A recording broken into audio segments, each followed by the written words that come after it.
Hello and welcome to the 11th video in this series, programming simple floppy robin for Android using Cocos2dx and C++ of course. Okay then, this video I'm just going to run the application, quick reminder of where we were, in case it's been a while since you saw the last video. We've got our robin bouncing along nicely. When we touch him there are some tubes appearing and he doesn't collide with the tubes, but when he falls off the bottom of the screen it's game over. He resets the middle and the tubes disappear. So we've got a few things to clean up there. The first one is the order the tubes appear. I'm just going to add in here srand and time and null in there just to seed our random number generator differently every time we start the game, so we get a better mix of how the tubes appear. And now I've done that, I want to alter a few things. Before I get going with that, I did have inside the header file for the robin here a float declared and initialized in here with 300 for the robin speed. I've removed that and put it in as a constant as robin start speed y here, which will be in the download as usual for any files that have been changed. Reason being that with some compilers it won't let you do that in C++. You have to declare it in the header and then also in the implementation file prefixed like so. Rather than write a few lines of code, just decided on one line, and I've put the robin start speed y as so here, so it's still 300 as it was before. When we look at or think about the application we've just seen, there are a few things that aren't right.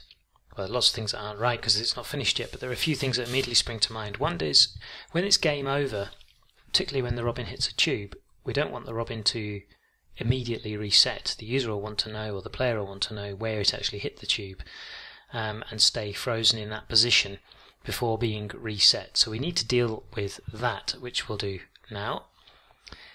When it actually happens that the robin stop game is called, you'll see here that inside stop game we call the stop clouds, and it's in here that we call stop on the tubes, and this stop actually sets them to inactive and way off the screen. What we'll do instead is just call stop all actions, which freezes them in place.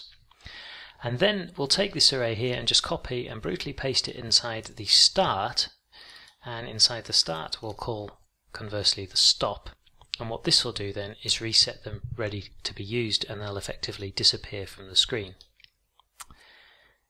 So that deals with that. The next thing I want to do is I want to add a new variable inside the hello world scene.h called floor_y, and this will be set to half the height of the floor. So down in the initialization function init for hello world, where we've got the floor sprite, let's just set our floor_y equal to our floor sprite bounding box dot size dot height divided by 2. And the reason I'm doing this is I want the robin, not when he goes off the screen completely to die, but actually die when he's sort of in the middle of the floor, so we can inside the game update set this position like so. So that deals with that section. The next thing I want things to do, again with actually the way they freeze as they are, and also when we think in the game update, at the moment we've got the game being stopped when we're too low in the Y position. We're also going to have to stop the game when the robin hits a tube, collides with a tube, which means we'll be needing to call the same code that's in here.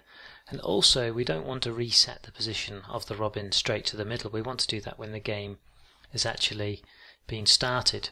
So there are a few things there that we need to change. So we'll take this set position here and just cut that out now, and I'm going to drop that now inside I was going to drop it inside start game, but I've just realised we haven't declared start game yet.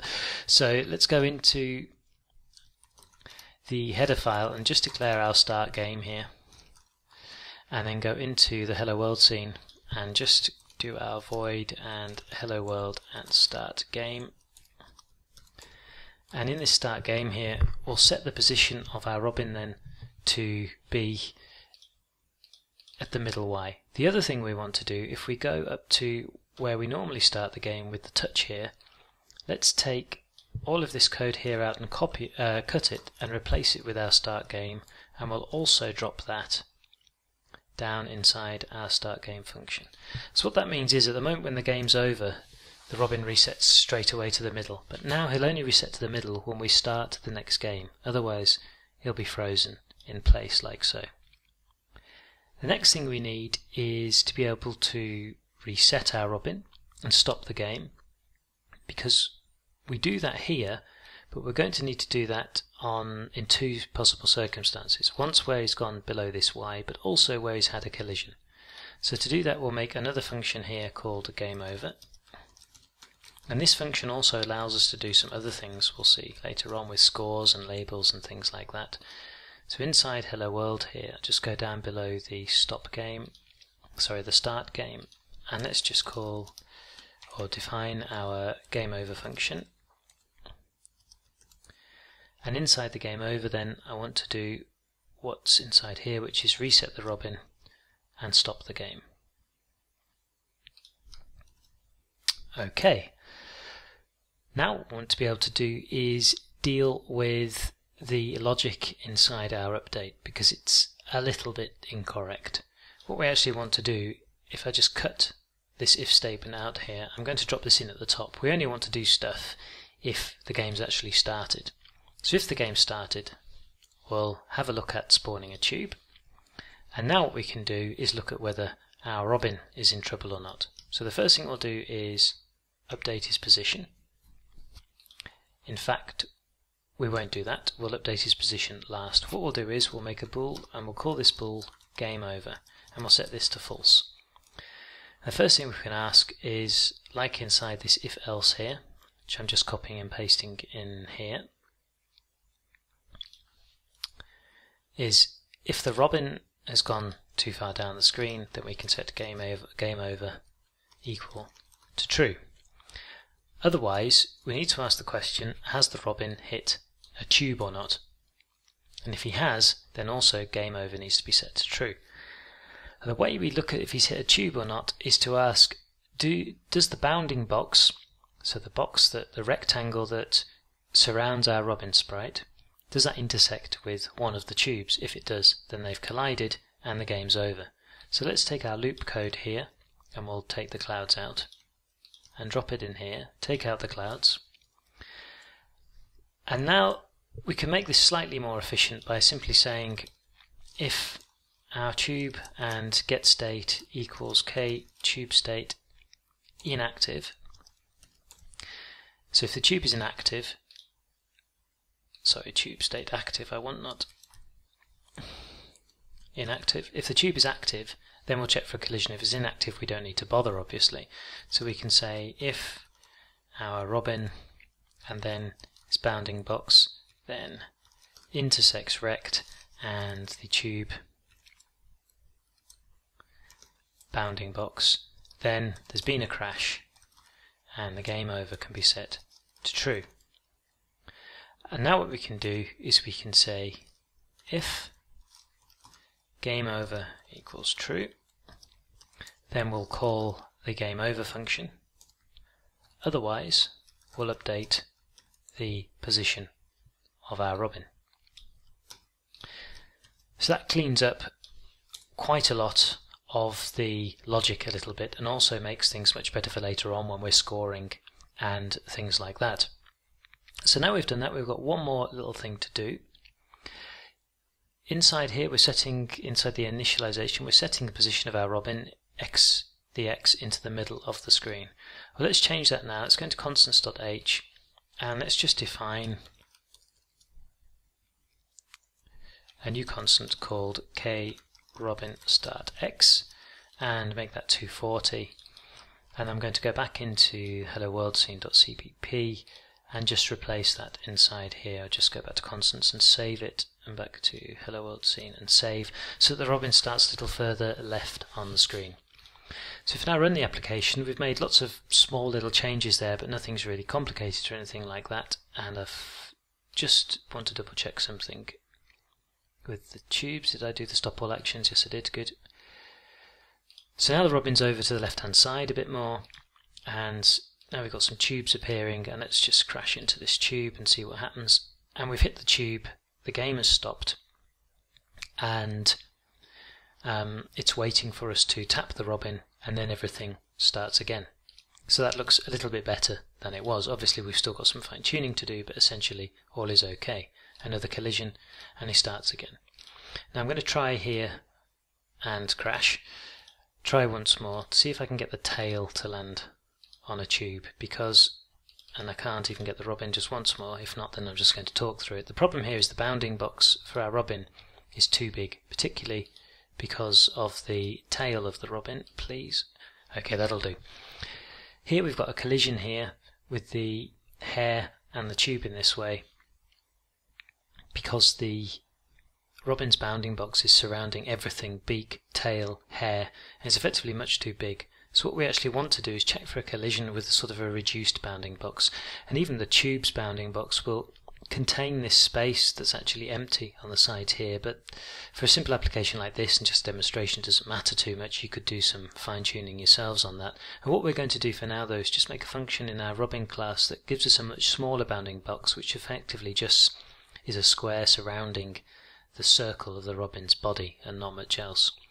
So I'm just going to stop that there and go into robin here, robin.h, and write a function that returns us a rectangle, and I'll call it tube collision box, and then we can just jump into the implementation file for robin, go down the bottom, and just quickly drop this function in here. I don't need the Cocos2d because we have the namespace already defined. Make some space.